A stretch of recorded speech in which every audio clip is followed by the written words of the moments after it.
So today, EDG lost their first ever best of 5. Ever. And they lost it to T1. And some of you might be wondering, how on earth did T1 manage to beat EDG? Well, T1 definitely did play pretty well, and particularly towards the end of the game, showed their quality. But for those of you who missed the first map here on Bind, I'm just going to show you EDG's first 4 attacking rounds with full guns, because they are atrocious. Let's start off with the anti-bonus round, which is round number 3. So they have a full buy. It's, a mixed buy here for T1. It's not the worst bonus round in the world, but it's not amazing. And what you're going to see here is just, this is a very strange round, as you will see. The way it plays out is extremely strange, and it largely centers around Itsu here, who initially, to start this round, is somewhat isolated. Rotates start to come in, as the round progresses, but it actually starts off very well for EDG, because they're gonna find this first kill here from Chichu.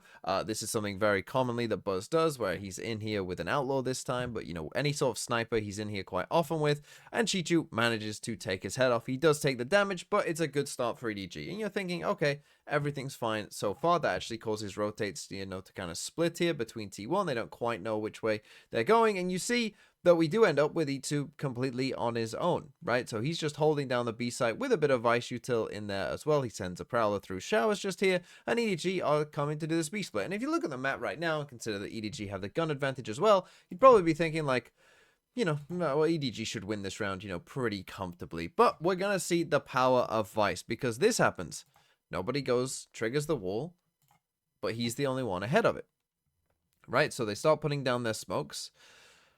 But now they have to wait 7 seconds, right? And so just look at this is the power of Vice, that they basically have to just completely delay this exec, and it gives these guys time to start coming back in onto the site. But it's still just Itsu here on his own. By the time that you see the wall has dropped and they're in this position, you would still think that EDG from this spot should win the round.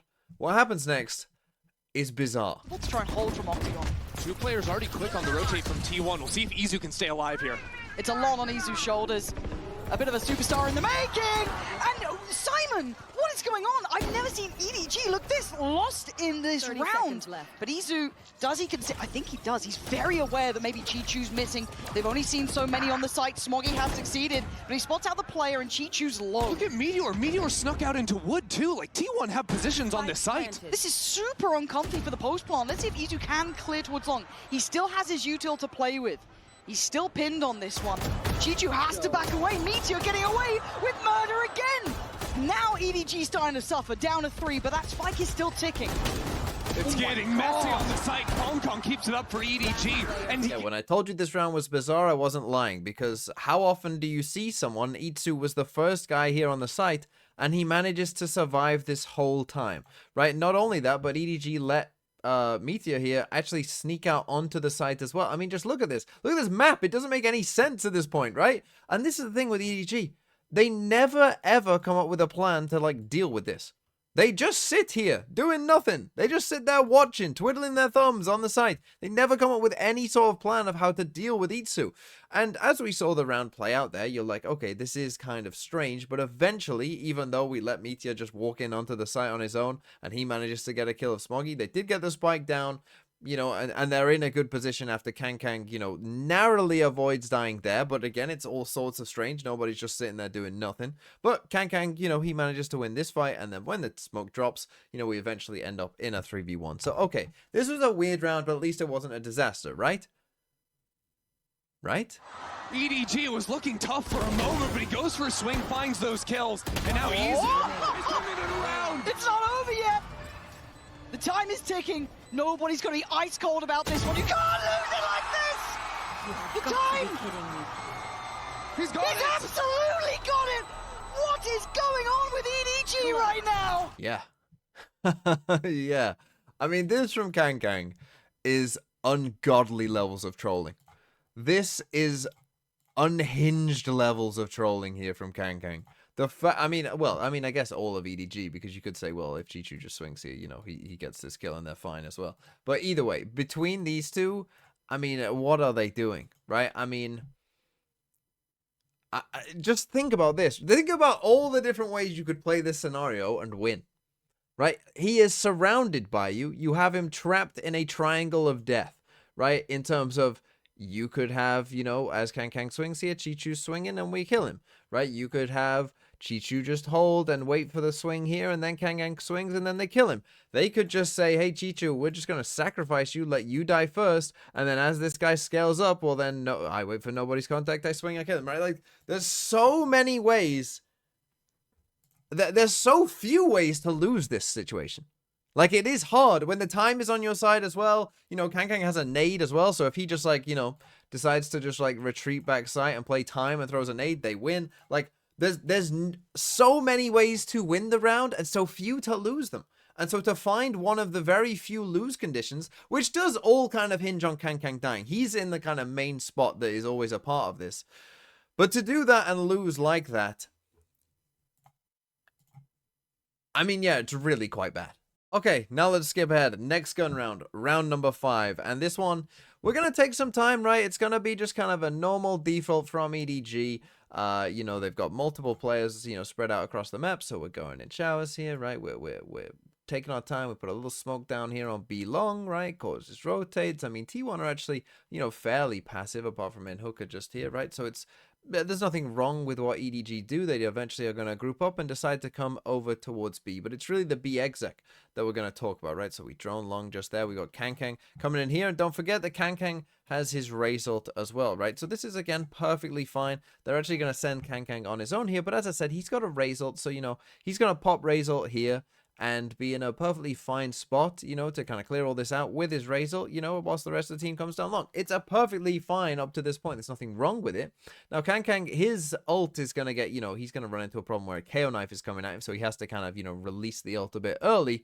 But still, this exec might not look so bad, but when we come back and take a look at just one particular detail, you'll be like, oh my god, what are they doing?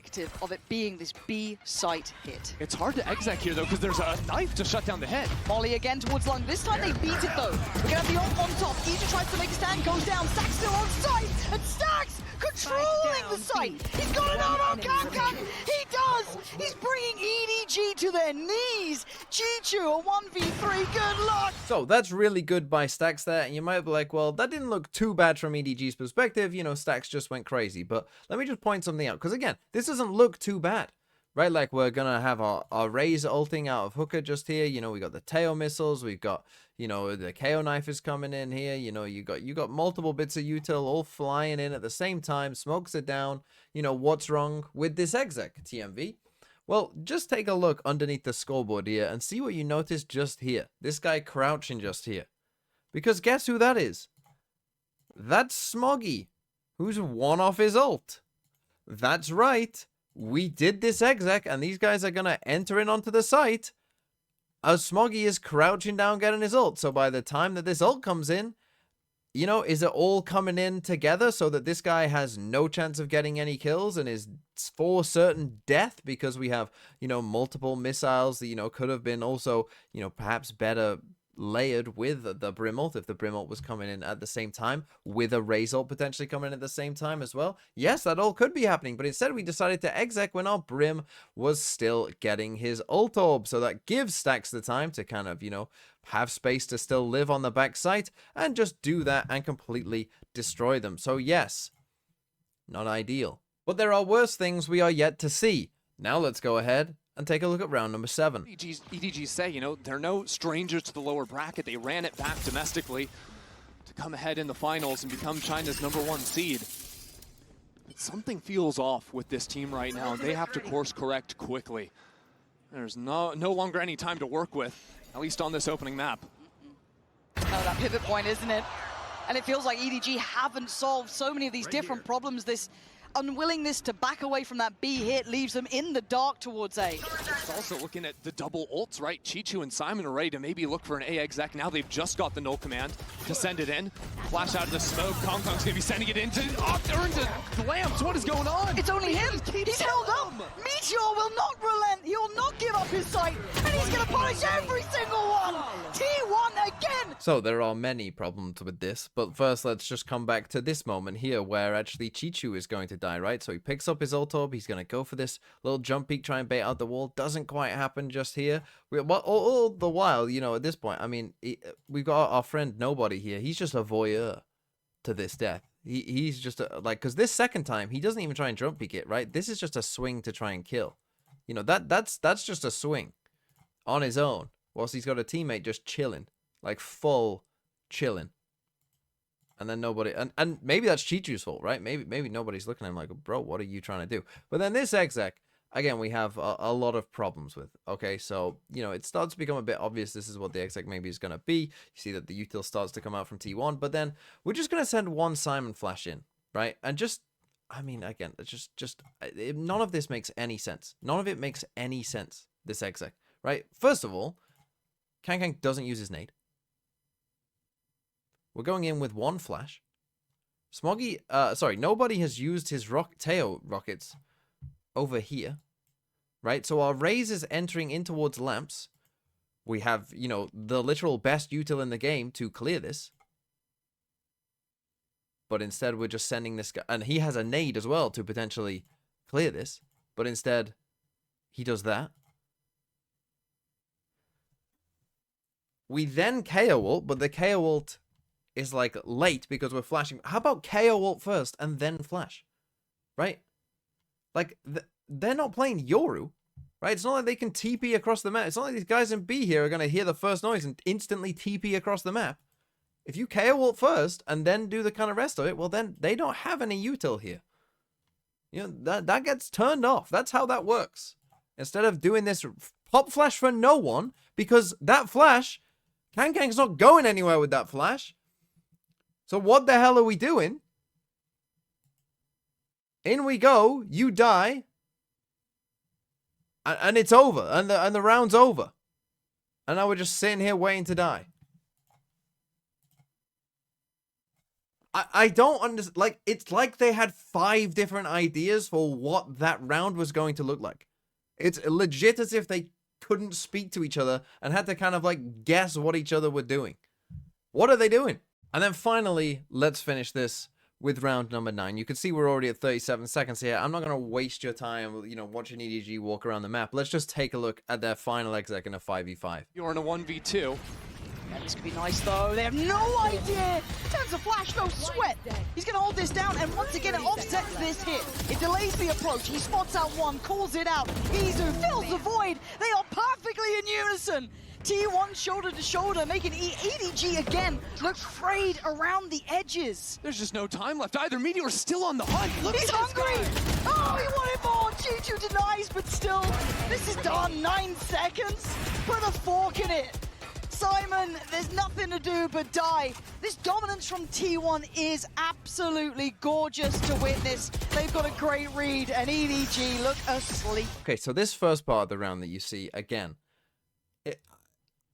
oh my god, this, between these two, this is unbelievable, right? So these two have been tasked with, you know, coming through Hooker just here. You know, that's their job. Well, I mean, Chichu has a flash. He walks all the way, sees all of this. Smoggy then puts down his stim beacon to go and enter. Chichu then decides, no, I'm going to run back and get my flash set up instead. I mean, just to point out as well, like, he had the flash before. It's not like it just came online. He had it the whole time, potentially, to put down in that spot and, you know, do this in some level of coordination. But instead, I mean, you do not see this, right? I mean, the comical levels of this, just watching these two on the X-ray, this guy run this way and this guy run that way. The clown show that this is unbelievable. Look at that. Look at him just doing a little dance. A little choreographed dance for us all there. We then go for this ult, and you may have noticed, by the way, that Kang is entering. You may think, hold on a second, is this Kang and is this the drone? Some of you may be thinking that. Like, what is going on? You might think, like, what? How has this happened? Right? Like, yes, that might go through your mind, and that's totally reasonable for that to go through your mind. Again, I don't know what's going on. I really don't. Kang ends up dying and the round is just over. Like, at this point, they basically just accept defeat. And yet they don't, like, this is the thing though. Like, at this point, you have no chance of winning the round anyway. There's only 15 seconds and you have no entry way in. And yet they, you know, still go and die when they probably should save as well. So, yeah, when, like, T1, don't get me wrong. EDG didn't play this bad for the entire game. But they did play very bad for large parts of this game. Okay, and T1, to their credit, you know, took care of it. You know, like they destroyed them here, right? Like it's 7-1. They took their freebies, and congratulations to T1. But hopefully you've seen from this that like EDG, I have no idea what was going on in their heads.